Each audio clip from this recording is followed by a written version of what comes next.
S3-nya di UIN Raden Patah, Palembang. Jadi semangat menuntut ilmu walaupun kepala sampai hilang rambutnya.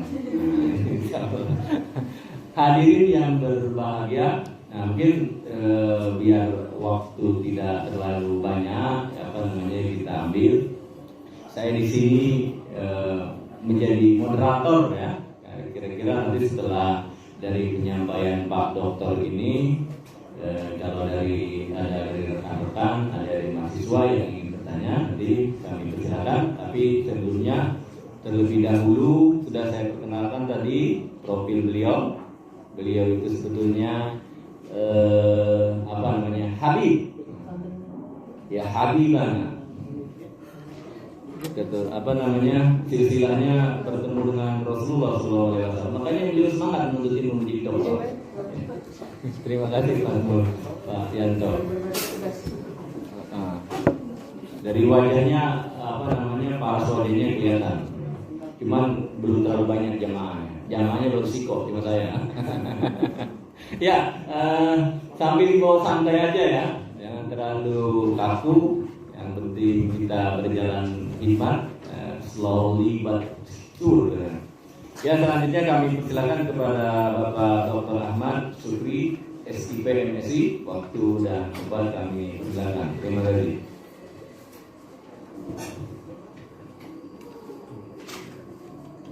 Baiklah, terima kasih kepada Bapak Kiki Mikael MA. Beliau ini sekretaris saya, teman setia saya di program studi. Saya ucapkan Assalamualaikum warahmatullahi wabarakatuh.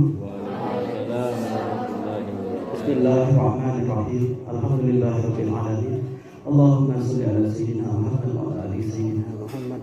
Subhanaka la ilma lana illa ma 'allamtana innaka antal alimul hakim. Rabbi shrah li sadri wa yassir li amri wahlul 'uqdatam min lisani yafqahu qawli. Rabbi zidna ilman warzuqna bi rahmatika ya arhamar rahimin. Oke. Sebenarnya kedatangan kami di sini niatnya adalah berbagi ya. Niat awalnya adalah berbagi dan memang memanjangkan silaturahim yang sudah ada. Jadi adapun materi atau bahan yang akan saya bagi di sini sebenarnya sudah, saya yakin sudah kalian pahami gitu. Ya, sebagai mahasiswa yang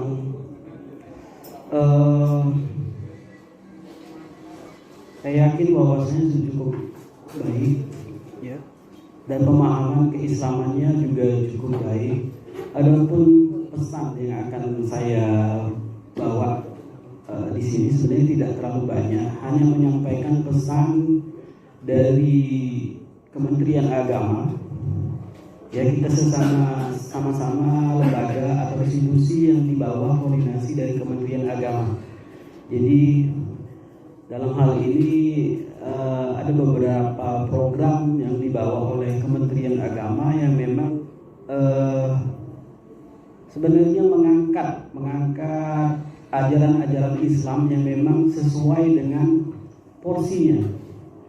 Dan dalam hal ini saya hanya akan mengajak sedikit bahwa Islam itu agama yang indah, sempurna gitu. Jadi jangan kita menganggap bahwa Islam itu sangat kaku. Islam itu agama yang hidup. Jadi mengapa saya mengatakan Islam sebagai agama yang hidup dan sangat manusiawi terhadap alam? Kalian bayangkan saja ya, apa yang tidak diatur oleh agama kita ini. Dari mulai urusan pribadi kita apa aja misalnya, makan ya, urusan nafsi, makan, minum, menikah, punya anak, itu urusan pribadi sebenarnya. Tapi itu juga diatur di dalam Islam ya. Cara makan yang baik seperti apa, cara minum yang baik sesuai tuntunan manusiawi dengan peraturan Rasulullah infonya ya. Cara menikah yang baik tentu beda ya Hukum orang yang menikah dan tidak menikah itu berbeda. Hasilnya pun berbeda kan? Nah itu urusan manusia. Ada lagi yang urusan kita langsung kepada Allah, urusan ilahiyah ya. Ajaran Islam itu misalnya sholat, zakat, ya, puasa, haji, itu langsung. Itu urusan penilaian itu dari Allah. Dan ada lagi urusan antar personal, antar manusia. Apa itu namanya? Muamalah. Kalian belajar ya muamalah ya. Konsep muamalah yang kalian pelajari apa gitu? Hanya ekonomi ya. Iya. Padahal muamalah itu sebenarnya luas ya. Jadi pembahasan muamalah itu hubungan antar manusia. Jadi termasuklah pembahasan tentang politik, tentang ekonomi, tentang sosial, budaya, lingkungan. Itu semua diatur dalam Islam. Sistem pemerintahan, sistem pertahanan negara itu Islam. Semuanya komplit.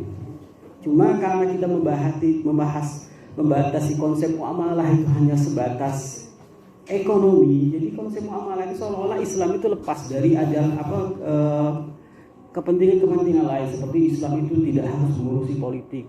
Itu urusan orang lain. Itu berbahaya ya. Nanti kita tidak bisa pada saat kepentingan politik atau kekuasaan politik itu dipegang oleh orang yang kira-kira membahayakan agama kita, itu resikonya besar. Tapi kami pribadi, kalau di UIN sendiri kita mempelajari politik Islam ya, ilmunya, bukan politik praktis atau Islam politik. Kalau Islam politik tetap juga harus ada etika berpolitik secara Islami yang harus kita ikuti. Nah, adapun konsep moderasi beragama, ini sebenarnya konsep lama, tapi dibahasakan dengan bahasa baru, moderasi beragama. Jadi cara dia lebih kepada proses. Moderasi beragama ini adalah melihat proses mengamalkan ajaran-ajaran agama sesuai dengan ketentuan-ketentuan yang sudah ada, ya, tidak berlebih-lebihan dalam beragama. Contoh misalnya berlebih-lebihan di sini, misalnya kita ambil contoh ada yang kita kenal dengan pandangan tentang religius asosial. Nah, religius asosial itu kalau kita bahasakan, religius asosial ini adalah orang yang soleh sendiri, soleh untuk mutlak dan bakal hancur. Jadi menarik. Saya sebetulnya pendidikan itu zigzag ya. Jadi dulu ngapal Quran, dari ngapal Quran pergi ke luar negeri, di luar negeri disuruh orang jadi pramugara tadi. Terbang ya ke negara mana aja sudah pernah, ke Inggris, ke India, ke Turki. Dulu gratis. Gratis. Ya, tapi karena kita melayani orang di pesawat. SOP-nya sudah ada masing-masing. Melayani kan capek. Akhirnya karena kita bosan, sudahlah banting setir aja jadi dosen. Pas jadi dosen gajinya nggak ada gitu kan. Paling 1.900, 2 juta. Coba kalau kalian misalnya jadi pramugara, mungkin di atas 20 juta gajinya sebulan. Bahkan kalau Emirat itu ada yang 30 juta. Ya saya sebetulnya juga sama seperti mahasiswa di sini. Kuliahnya seperti dari kampus-kampus swasta. Jadi kita itu yang paling penting itu adalah semangat, kemudian bahwa sebagai orang Islam kita yakin dimanapun kita berada pasti Allah bersama kita. Dan kita jangan antipati terhadap orang-orang non-muslim, jangan terlalu beranggapan bahwa orang non-muslim itu tidak semua, misalnya kan.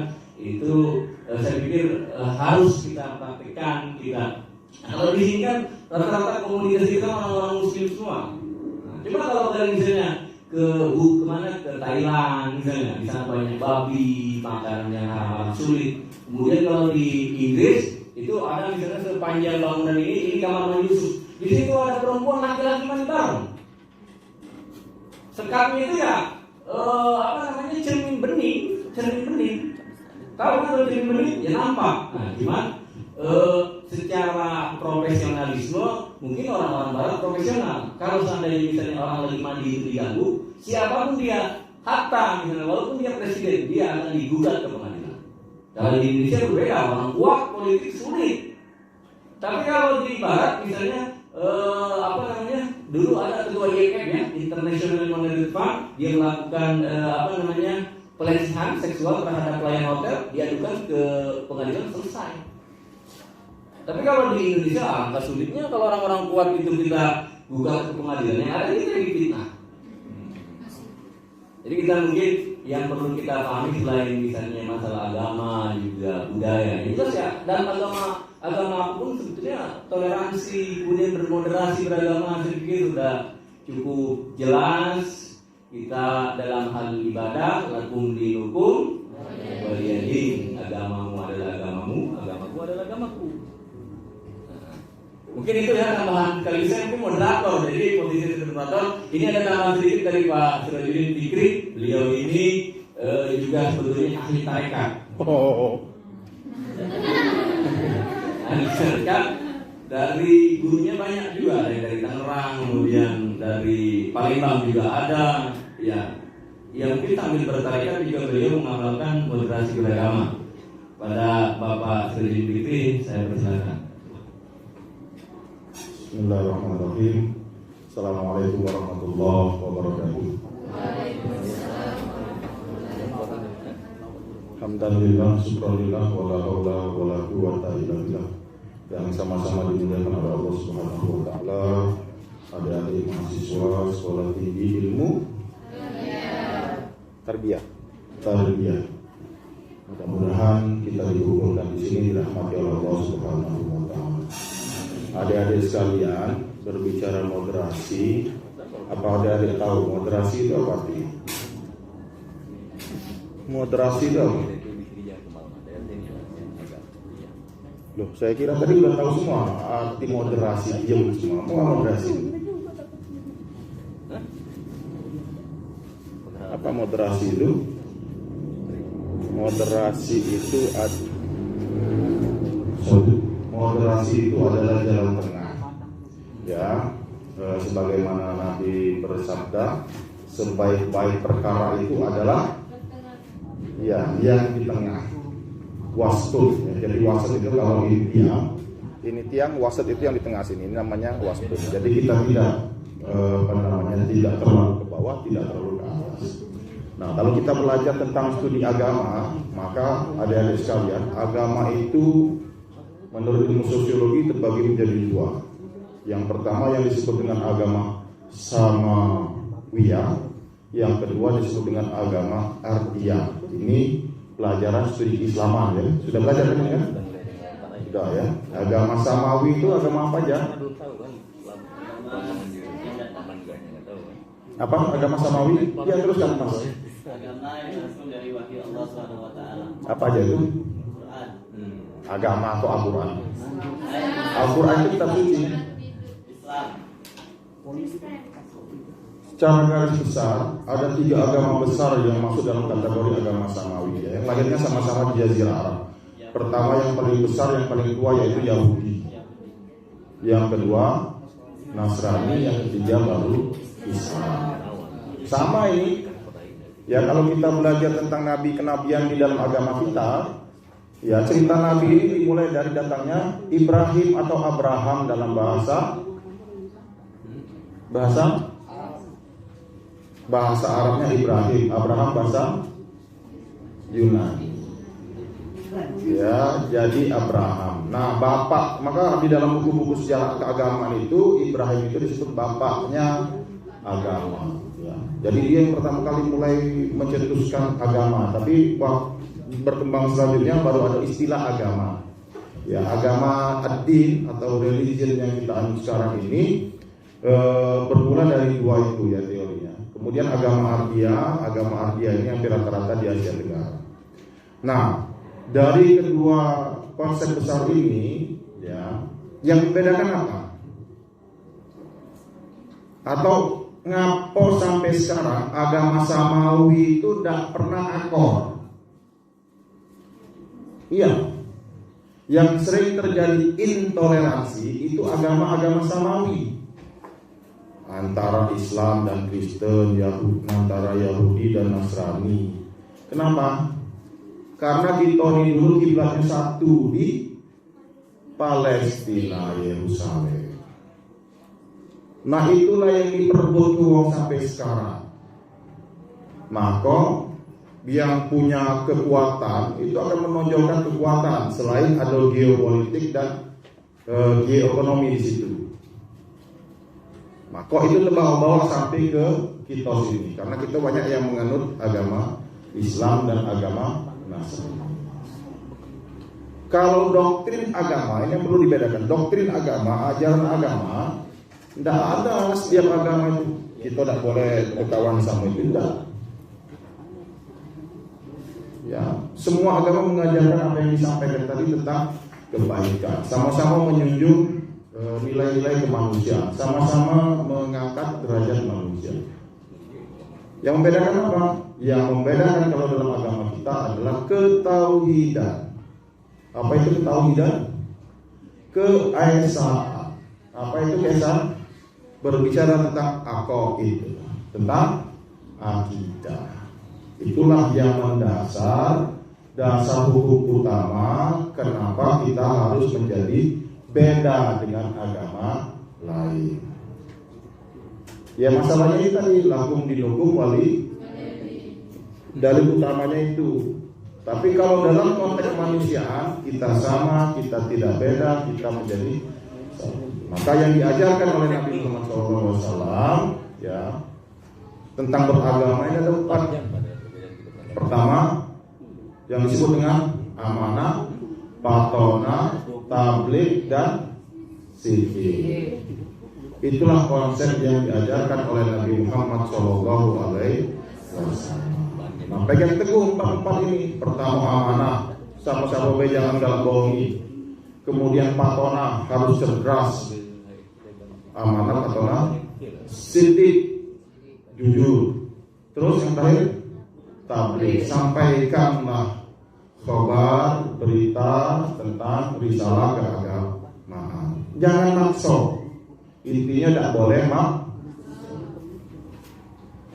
ya, maka di barat itu orang berbondong-bondong masuk Islam itu bukan karena paksaan, bukan karena dipaksa-paksa, tapi karena kesadaran hasil dari tabligh, dari informasi yang disampaikan kepada orang. Itulah yang terjadi di Eropa, ya, di Amerika. Anda lihat di YouTube berapa banyak pemuda-pemudi yang jenuh dengan selama ini tidak ada kegiatan beragama, akhirnya mulai berani dan mengakui Islam sebagai agama yang benar. Itu saja sebagai pembuka. Sisa selanjutnya nanti Anda belajar ber-SKS di sini. Nanti hasilnya Anda menjadi sarjana ilmu pendidikan. Jadi kalian kalau jadi guru, jadilah guru yang berada di posisi tengah. Tapi kalau nilai jangan mah itu. Jangan mentang-mentang aduh kok pinternya si kok pinter sudah tengah-tengah bebek, tidak boleh. Ya lah, kalau jadi guru Anda harus punya pendirian. Karena guru itu akan menentukan masa depan bangsa kita ini. Kalau gurunya sudah tak beres, selesai. Ya dunia ini akan kacau, Indonesia ini akan ubah. Itu saja. Terima kasih Dr. Sugri, kandidat Dr. Kiki. Pak Kiki ini sekarang sedang kuliah di Iran, kandidat dokter Iran. Nanti kalau Anda ingin buat tesis tentang Iran, silakan konsultasi dengan beliau. Atau beasiswa tentang Iran, silakan hubungi beliau. Ya, kalau yang laki-laki ingin belajar nikah Quran, silakan dengan beliau. Nah ini pakarnya ini.